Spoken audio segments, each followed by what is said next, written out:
बोलो भारत माता की ವಂದೇ. ಅತ್ಯಂತ ವೈಭವವಾಗಿ ನಡೆದಿರ್ತಕ್ಕಂಥ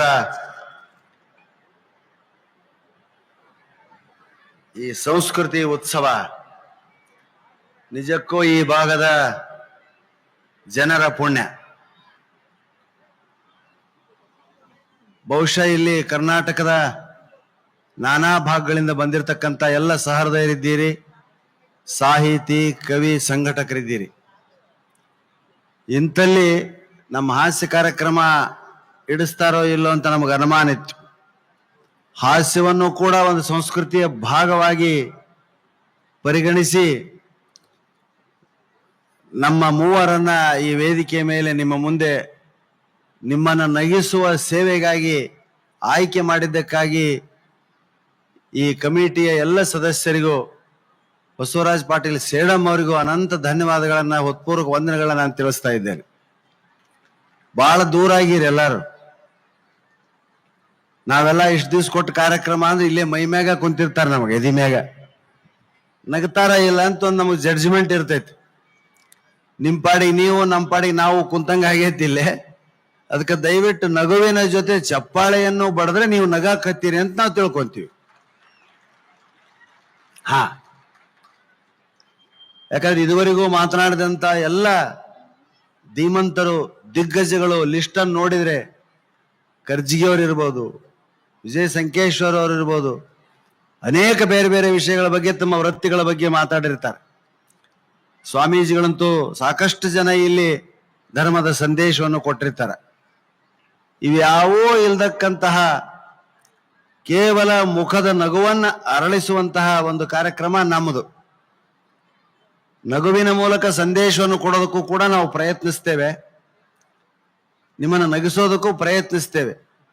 ಇದುವರೆಗೂ ನಗಲಾರದಂತ ಜನರು ಯಾರಾದರೂ ಇದ್ರೆ ಅವರಲ್ಲಿ ಇವತ್ತಾದರೂ ನಗರಿ ಅಂತ ವಿನಂತಿಸಿಕೊಳ್ತೇವೆ. ನಾವು ಮೂವರು ಸೇರಿ ಇದುವರೆಗೂ ಕರ್ನಾಟಕದಲ್ಲಿ ಸುಮಾರು ಒಂದು 450 ಊರುಗಳನ್ನು ಸುತ್ತಿದ್ದೇವೆ. ಸೇಡಮಿಗೂ ಕೂಡ ಇದು ಬರ್ತಿರೋ ನಾನು 6ನೇ ಬಾರಿ. ಬಹಳ ಹಿಂದೆ ಸುಮಾರು 8-10 ವರ್ಷಗಳಿಂದ, ಅದೇ ತಾನೇ ನಾ ಈ ವೃತ್ತಿಯನ್ನು ಆರಂಭಿಸಿದಾಗ ಸೇಡಮಿನ ಅನೇಕ ಸಂಘ ಸಂಸ್ಥೆಗಳು ನನ್ನನ್ನು ಕರೆಸಿ ನಮ್ಮ ಹಾಸ್ಯ ಸಂಜೆಯನ್ನು ಏರ್ಪಡಿಸಿದ್ದು. ಇವತ್ತಿನ ಇದು ಸಮುದ್ರಾಕಾರ, ಸಾಗರೋಪಾದಿಯಲ್ಲಿ ಜನ ಸೇರಿರ್ತಕ್ಕಂಥದ್ದು. ಇನ್ನು ಈಗ ಜನ ಬರ್ತಾ ಇದ್ದಾರೆ. ನಮ್ಮ ಕಾರ್ಯಕ್ರಮದ ಹೆಸರೇ ಹಾಸ್ಯ ಸಂಜೆ ಅಂತ. ಇದು ಯಾವುದೇ ಗೋಷ್ಠಿ ಅಲ್ಲ, ಇಲ್ಲಿ ಎಲ್ಲವನ್ನ ಲೈಟ್ ಆಗಿ ತೆಗೆದುಕೊಳ್ಳುವಂತಹ ಒಂದು ಗೋಷ್ಠಿ ನಮ್ಮದು. ಹೆಣ್ಮಕ್ಳಿಗೆ ವಿಶೇಷವಾಗಿ ನಾವೇನು ಹೇಳೋದಿಲ್ಲ, ಅವರು ನಗುತ್ತಾ ಹುಟ್ಟಿದವರು.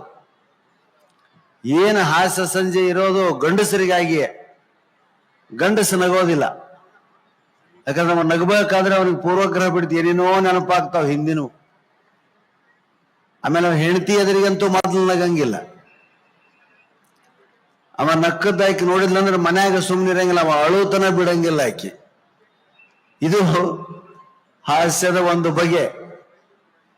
ಆದ್ರೆ ಇವತ್ತು ದಯವಿಟ್ಟು ತಾವೆಲ್ಲ ಅದ್ಭುತ ರೀತಿಯಲ್ಲಿ ಸೇರಿದಿರಿ. ಕಾರ್ಯಕ್ರಮವಂತೂ ನಯನ ಮನೋಹರ, ವರ್ಣನಾತೀತವಾಗಿ ನಡೀತಾ ಇದೆ. 10-20 ಮಂದಿ ಸೇರಿದ್ರೆ ನಾವು ಮನೆಗಳಲ್ಲಿ ಗಾಬರಿ ಆಗ್ತೀವಿ. ಅಂಥದ್ದು ಸಾವಿರಾರು ಸಂಖ್ಯೆಯಲ್ಲಿ ತಾವೆಲ್ಲ ಬಂದು ಈ ಕಾರ್ಯಕ್ರಮದಲ್ಲಿ ಆಸೀನರಾಗಿದ್ದಾರೆ. ಮೊದಲ ಮಾತುಗಾರರಾಗಿ ಶ್ರೀಯುತ ನರಸಿಂಹ ಜೋಶಿ ಅವ್ರನ್ನ ನಾನು ವೇದಿಕೆಗೆ ಕರಿತೇನೆ. ನರಸಿಂಹ ಜೋಶಿ ಅವರು ಮೂಲತಃ ಗಂಗಾವತಿಯಲ್ಲೇ ವಾಸ ಮಾಡ್ತಿದ್ದಾರೆ. ನನ್ನ ನೆರೆಹೊರೆ ನೇಬರ್ ಕೂಡ ಅವರು. ಅವ್ರದ್ದೊಂದು ವೈಶಿಷ್ಟ್ಯ ಏನು ಅಂದ್ರೆ, ಕರ್ನಾಟಕದ ರಾಜಕಾರಣಿಗಳ, ನಟರ, ಇನ್ನು ಅನೇಕ ಮುತ್ಸದ್ದಿಗಳ ಧ್ವನಿಯಲ್ಲಿ ಅನುಕರಣಾ ಕಲೆಯನ್ನ ತೋರಿಸ್ತಾರೆ. ಇವತ್ತು ಅವ್ರನ್ನೆಲ್ಲ ತಮ್ಮ ಧ್ವನಿಯಲ್ಲಿ ಈ ವೇದಿಕೆಯ ಮೇಲೆ, ಸೇಡಮಿನ ಈ ವೇದಿಕೆಯ ಮೇಲೆ ಕರೆತರ್ತಾರೆ. ಅವರೊಂದಿಗೆ ಕಾರ್ಯಕ್ರಮ ಆರಂಭ ಆಗ್ತದೆ.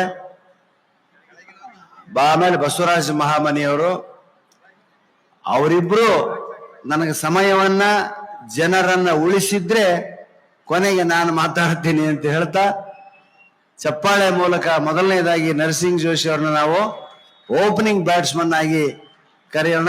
ನಿಮ್ಮೆಲ್ಲರ ಚಪ್ಪಾಳೆಗಳೊಂದಿಗೆ ಅವರಿಗೆ ಮೈಕಿನತ್ತ ಸ್ವಾಗತವನ್ನು ಕೋರ್ತಾ ಇದ್ದೇನೆ.